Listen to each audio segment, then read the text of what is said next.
The season just blew up into a million pieces. While everyone was sleeping, the organization made moves that are about to flip everything we thought we knew about this team.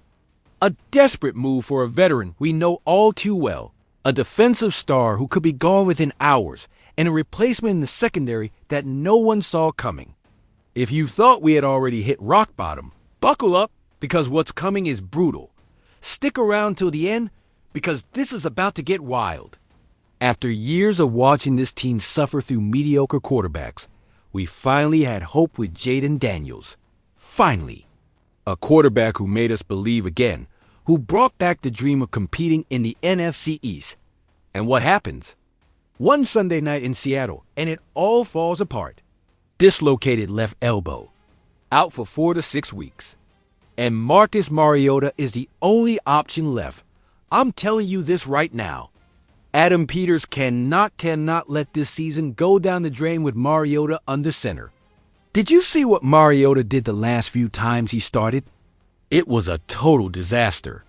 And now we're supposed to trust him to keep our playoff hopes alive with a record of 3 wins and 6 losses? But here's where it gets really crazy. You know who's sitting on the bench in Atlanta, doing absolutely nothing? Kirk Cousins. Yeah, that Kirk Cousins. The same one who left us from Minnesota years ago. The same one who broke our hearts over and over. The same one who's now getting paid $27.5 million to ride the bench behind Michael Penix Jr. And you think that's just a coincidence? I don't think so. The Falcons have already moved on with Penix. Cousins has no purpose in Atlanta. He's a financial anchor, a distraction, a problem they need to solve. And we, the Commanders, are in desperate need of a veteran quarterback who can keep this ship afloat while Daniels heals up. So let me ask you this. What sense does it make for Atlanta to keep Cousins taking up a roster spot and eating cap space when they could get draft picks and clear that contract? None. And what sense does it make for us to bet our season on Mariota when we could bring in a 14-year vet who knows this division like the back of a hand? The proposal is simple but brilliant. Washington offers a 4th-round pick in 2026, a 5th-round pick in 2026, $2 million in cash, and a swap of 5th-rounders. The Falcons get draft capital to speed up their rebuild and free themselves from $27.5 million in salary. We get a quarterback who can win games right now. But you know what's the craziest part? Cousins wants to play. At 37 years old, he doesn't want to end his career sitting on the bench. He had a 6-3 record with Atlanta before getting hurt last year. He proved he can still play at a high level. And now he's got a shot to come back to Washington, redeem himself to this fan base, and help us push for the playoffs. I'm telling you this. This move makes all the sense in the world. Financially, it works because the Falcons already paid most of the salary. On the field, it works because Cousins knows this league, this division, and can run Cliff Kingsbury's offense without a hitch. And emotionally, come on, wouldn't it be poetic for Kirk Cousins to return to Washington and save us when we need it most? The Cowboys are paying Dak Prescott $240 million, and they're out of the playoff picture. The Eagles went all in on Jalen Hurts, and now they're dealing with inconsistency. The Giants are still looking for their quarterback of the future. And here we are, with a chance to bring in a proven vet for basically nothing in terms of financial impact. But here's the million-dollar question. Will the Falcons say yes? They've turned down offers before, but the situation has changed drastically. Daniels is hurt. Our playoff window is closing. And Atlanta has absolutely nitrogen monoxide reason to keep Cousins on the roster besides organizational pride. And you know what I think? Adam Peters has to make that call. He can't afford to play it safe. He can't wait for Mariota to dig us deeper into this hole. He needs to act with the same urgency he showed when he brought in Lattimore, when he signed Eckler, when he built this roster to compete now, Doc. Because let me tell you something, if we let this opportunity slip and Mariota costs us 2 or 3 more games, this season is done and there won't be any excuses. We won't be able to say we had no options Because the option is right there, sitting in Atlanta, waiting for the phone to ring Kirk Cousins back in Washington.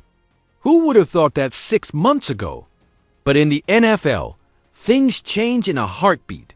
And right now, this move could be the difference between saving our season or watching it completely fall apart. What do you think? Should we bring back Kirk Cousins or trust that Mariota can get the job done? And if that shocked you, wait till you hear this. When you think about everything we've been through with this defense over the years, we finally had something solid in the middle of the line. Daron Payne stepped out of Jonathan Allen's shadow and became a dominant force. He's playing the best football of his career. He's our highest paid player on the cap. And now, just when we need him most, Adam Peters might be thinking about trading him. No way. Do you understand how huge that would be? Payne isn't just another defensive guy. He's the anchor of our D-line. He's the one collapsing the pocket, stopping the run, making the whole defense better. And Peters is listening to offers. And you know why. Because Payne's market value has never been higher. Because his contract ends next year with no guarantees. Because he'll probably want a massive extension. And because the last time we saw this level of production from him was in 2022. Another contract year. I'm telling you this. This is the kind of move that defines a franchise. Either you trust your defensive star and pay him what he's worth, or you trade him now while his value is sky high and get draft capital to rebuild. There's no middle ground. It's black or white dots, so let me ask you. What do the Cowboys do when they have a player in a contract year playing at an elite level? They let him walk and regret it for years. What do the Eagles do? They overpay and then deal with cap issues. And the Giants? They don't even have players at this level to worry about. But we, the Commanders, are in a unique spot. We've got Payne dominating right now. We've got Javon Kinlaw and Johnny Newton still trying to find consistency. We've got a defense bleeding points and desperately needing to keep its best players. And you think trading Payne makes us better? You're out of your mind. This is the oldest roster in the NFL. We already have depth issues everywhere. And now we're going to create another hole on the D-line just to be smart with cap space.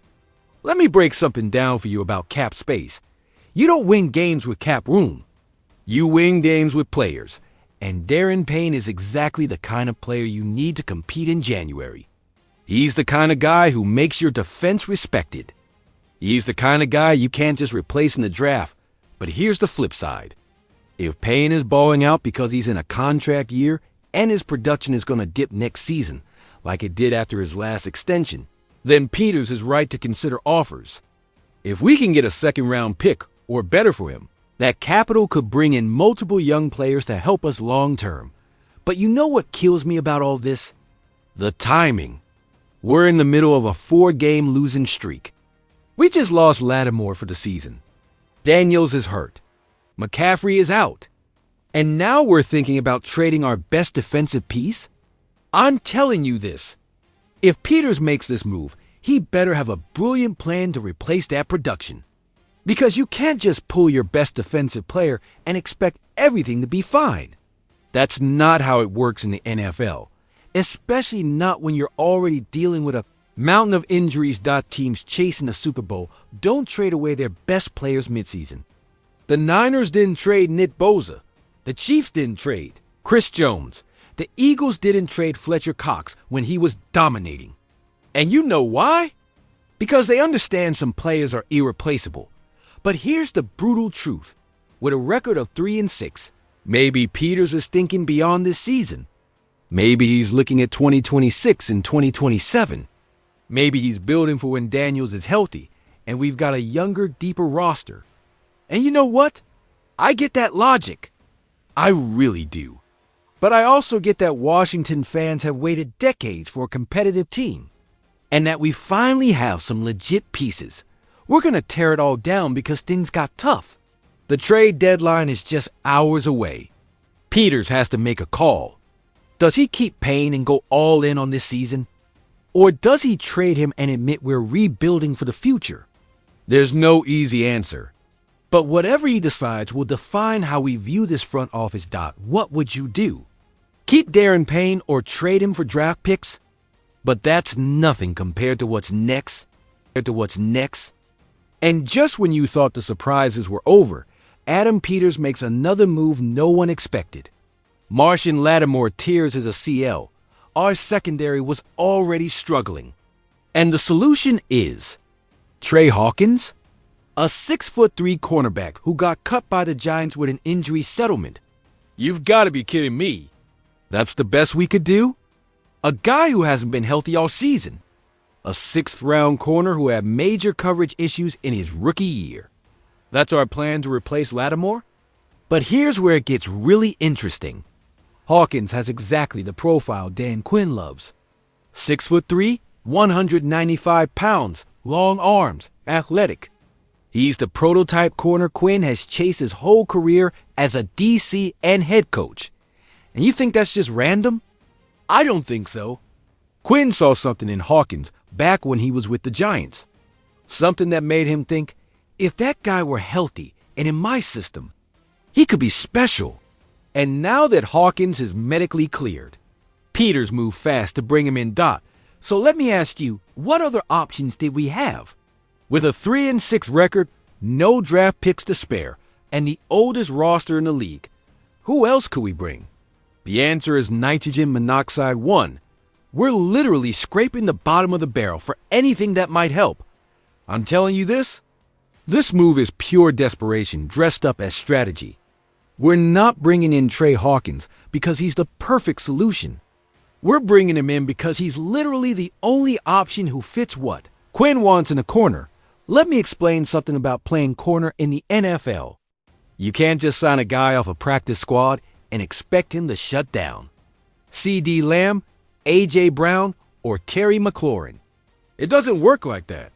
It takes years of development, practice reps, understanding the scheme, and chemistry with the safeties. And you know what's the worst part? Lattimore probably played his last snap as a Commander. We gave up a 3rd and a 6th to get him from New Orleans. He played 4 games, and now he's out for the rest of 2025 and will probably be cut in the offseason because his contract is unmanageable. Meanwhile, the Cowboys are getting Trevon Diggs back from injury. The Eagles still have Darius Slay playing at a high level. The Giants, well, they're a mess, but at least they're not signing practice. Squad corners for key roles. But here's the reality no one wants to admit. This is our life now. This is what happens after years of bad management, bad draft picks, and terrible contracts. Peters is trying to fix a sinking ship while it's still in the water. And moves like signing Trey Hawkins are just patches on massive holes. And you know what I think? Hawkins probably won't be the answer. He'll probably struggle in coverage. He'll probably draw flags. He'll probably get picked on by opposing quarterbacks. But what other choice do we have? None. I'm telling you this. If Hawkins can just be competent, that's already a win. If he can cover 3rd or 4th receivers without being a total liability, he'll have exceeded expectations. Because at this point, we're not looking for Pro Bowlers. We're looking for guys who can just do their job without blowing up the whole defense. The real question is, how did we get here? How did we go from playoff hopes to signing corners nobody else wanted? The answer is simple. Injuries, bad decisions, and no depth. This is what happens when you build the oldest roster in the NFL. Young, deep teams like the Niners can absorb injuries because they've got talent waiting on the bench. We don't have that luxury. When Lattimore goes down, there's no quality corner waiting to step in. There's a void. And that void has to be filled with whatever we can find. But you know what really scares me? This is just the beginning. With the oldest roster in the league, more injuries are coming. And every time someone goes down, we're going to have to make these desperate moves. Sign guys nobody else wants. Hope they somehow work out. Cross our fingers and pray. Trey Hawkins has a golden opportunity here. He can come to Washington, prove the Giants were wrong to cut him, and earn a long-term spot on this roster. Or he can be just another name in the long list of corners who came through here and left without a trace. What do you think? Will Trey Hawkins be a pleasant surprise or just another temporary patch? So let's recap. Kirk Cousins might be coming back. Daron Payne might be on his way out. Trey Hawkins is our new cornerback. 3 stories that would have sounded impossible a week ago, and now they're our reality. And you know what's the craziest part? In 24 hours, we might have even more breaking news. Because this is the NFL, and in Washington, the drama never stops. I'm telling you this. If you want to stay up to date with every move, every rumor, every piece of news coming out of this organization, you need to subscribe to this channel. Because I guarantee you, we've got more bombs to drop tomorrow. Let me know in the comments. Which of these 3 stories hit you the hardest? The possible return of Cousins? The potential loss of Payne? Or the quiet move for Hawkins? And if you agree that Peter should bring Cousins back, hit that LIKE button. If you think we should keep Payne no matter what, subscribe to the channel. And if you believe Hawkins is going to shock everyone, drop it in the comments, because this is more than just a news channel. This is a family, a community of Commanders fans who bleed burgundy and gold, who suffer together, who celebrate together. And no matter how bad things get, we're always going to be here backing our team. So join the family, subscribe, hit that bell. And get ready, because the next few weeks are going to be insane. And remember, hail to the Redskins.